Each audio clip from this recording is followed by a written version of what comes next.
Yamato, an ancient name for the country of Japan. But why do we find that name here in Palm Beach County, Florida? To discover the answer, we have to look back over 125 years ago. In 1868, the isolationist policies under the Tokugawa shogunate ended and Japan embarked on a new era ruled by the Meiji constitutional monarchy. Japan was open for trade, and in the process, new technologies and ideas were introduced from the West. The Meiji government began sending envoys of Japanese citizens to foreign countries around the world in order to bring back knowledge and scientific innovations. One such citizen was Kamosu Jo Sakai, who went to the United States as a young man. Jo Sakai was born in 1874 into a samurai household in the town of Miyazu, Japan, located along the coast of the Japan Sea. The origins of the Yamato Colony started with Joe Sakai, who came here to get his bachelor's at NYU in business. He had hoped to meet Thomas Edison, who used bamboo filaments in his light bulbs from Japan. And so Mr. Sakai was hoping that this was a business venture. It did not work out. But he did find that they might be looking for people to work in Florida. After graduating in 1903, he set out to put his grand idea of starting an agricultural settlement into action. Sakai's colony would be different from the other Japanese colonies established in the U.S., which were based on a tenant farming system. Sakai's vision was for his settlers to be landowners rather than laborers. He set out for Florida, where he met with then-Governor William S. Jennings and James Ingram, president of the Model Land Company, subsidiary of Henry Flagler's Florida East Coast Railway. Sakai's proposal intrigued Florida leaders with the prospect of introducing new crops and innovative farming techniques to the state. With their enthusiastic approval, Sakai returned to Japan and started recruiting settlers and investors for his new enterprise. One of his principal investors was his brother-in-law, Mitsusaburo Oki, a successful silk merchant. With his knowledge of sericulture, or silk cultivation, Sakai had high hopes of introducing this industry to Florida. Oki was instrumental in sponsoring many of the settlers, most notably a young man called Skeji George Morikami. Families were hesitant to uproot themselves and move to a country with an unfamiliar language and customs. In 1904, some adventurous young men traveled to Florida with Sakai to establish this new community called the Yamato Colony. In the summer of 1905, land was cleared and the colony was established at its permanent site in Boca Raton. The characters for Yamato mean Great Peace, and it was the ancient name for the main island of Japan. It was an appropriate name for this new community of Japanese to pay homage to their roots and plant seeds in a new country with great aspirations for a successful future. Henry Kamiya, 1926.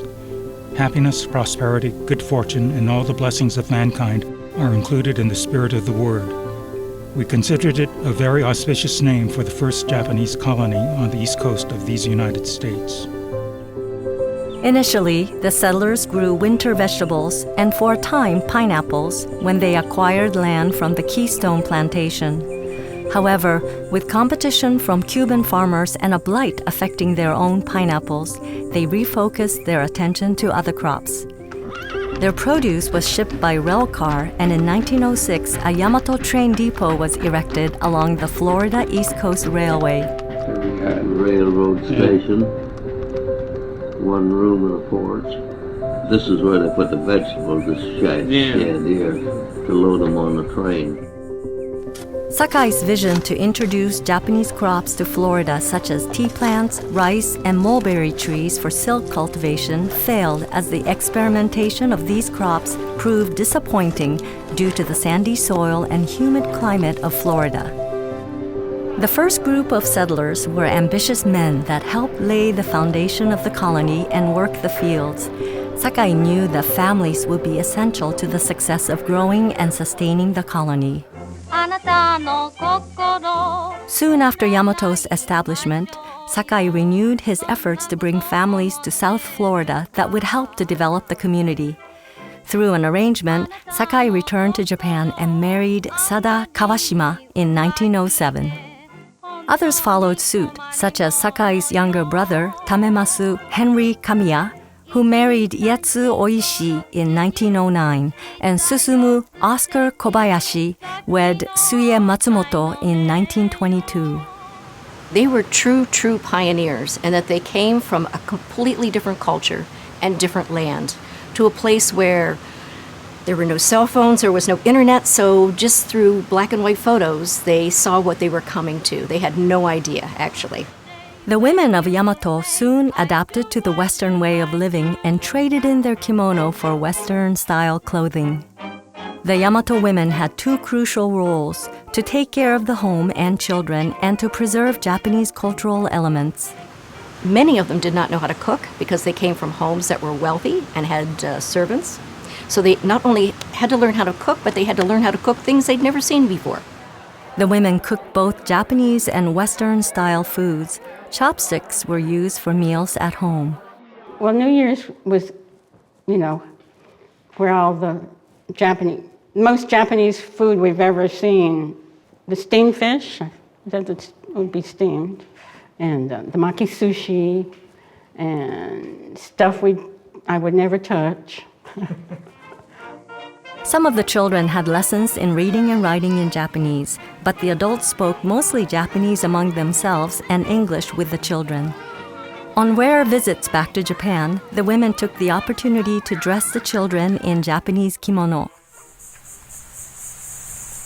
Life was simple in the early days without modern luxuries.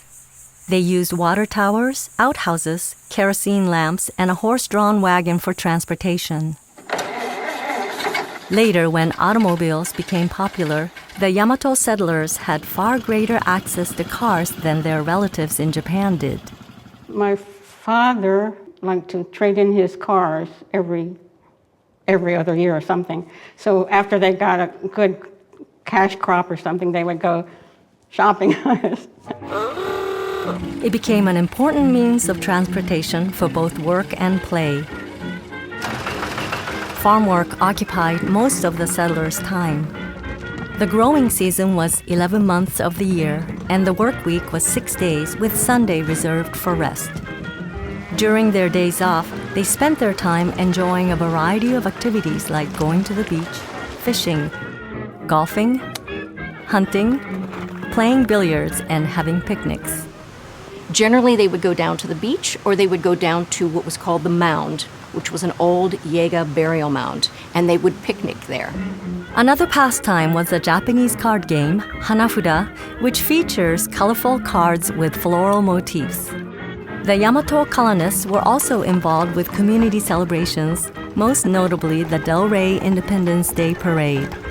An opportunity for the villagers to share their Japanese heritage, they created parade floats with themes including a giant tomato, one of their main crops, a replica of a torii, or the gateway for a Shinto shrine, and a float featuring a thatched roof farmhouse like the ones built in rural Japan.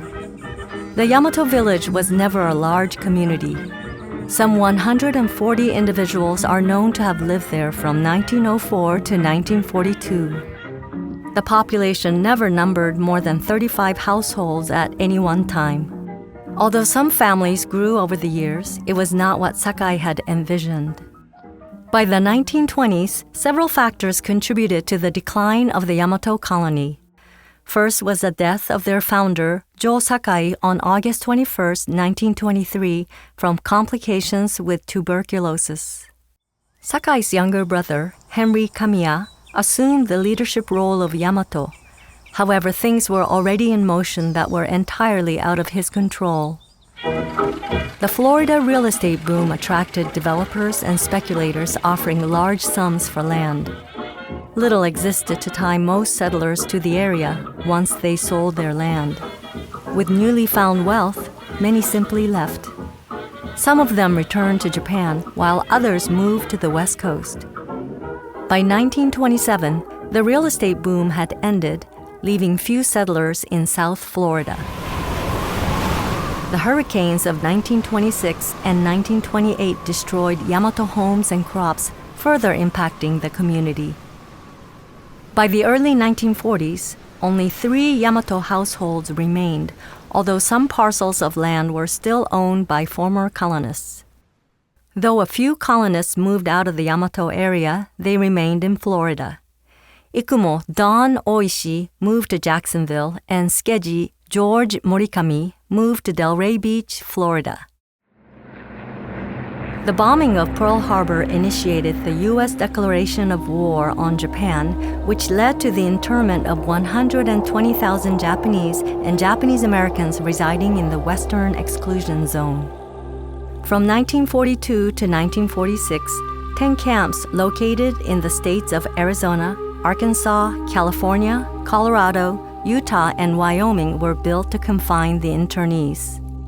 Forced to leave their homes and allowed to bring very few of their possessions, they were evacuated swiftly to poorly built relocation centers and other sites. The former Yamato residents who moved to the West Coast were interned at 3 different camps: Topaz, Utah, Minidoka, Idaho, and Manzanar, California. Kenjiro Yoshida was born in Yamato and died in Italy, serving in the highly decorated 442nd Infantry Division. The Florida Japanese or Japanese Americans were not interned, but the Yamato colonists that were left were asked to have someone stay with them in their homes. They just wanted to keep an eye on them because they were Japanese, they were different. And my dad would say there was a sailor that was in the house with them. Their financial assets were frozen for a short time. Their travel was greatly restricted, and items were confiscated from their homes, such as binoculars, shortwave radios, cameras, Morse code kits, and other items. The final end of the Yamato village came with the order from federal judge John W. Holland to award the U.S. government immediate possession of the nearly 6,000 acres in and around the Yamato farm area for the creation of the Army Air Corps Technical Training Center, now called Boca Raton Airport. The government had asked them to move off the land because they were going to use that for the Boca airfield. They did maintain the Kamiya home and some of the areas around it, some of the buildings for offices, but everything else was torn down and used basically also for practicing bombing, so there was not much left after that. Other families in the area, both black and white, were also forced to relocate. With this final move, the village of Yamato came to an end. Although Sakai's grand vision of a thriving colony of Japanese farmers in Florida never quite came to fruition, the legacy of these pioneers lives on in our community. I'm proud of what our family was part of. Hardworking people who understood you can get ahead by hard work and value family. So in that respect, I'm proud to be part of that legacy. The name Yamato is now a popular road with exits on the highway. In their memory, an outcropping of rocks at Highland Beach, where the Yamato colonists spent many of their days off, was renamed Yamato Rocks. Their story continues to live on in the local history. But the story of Yamato is, to a great extent, the story of America. Strangers who came to a foreign land and made it their own through hard work and helped it to grow.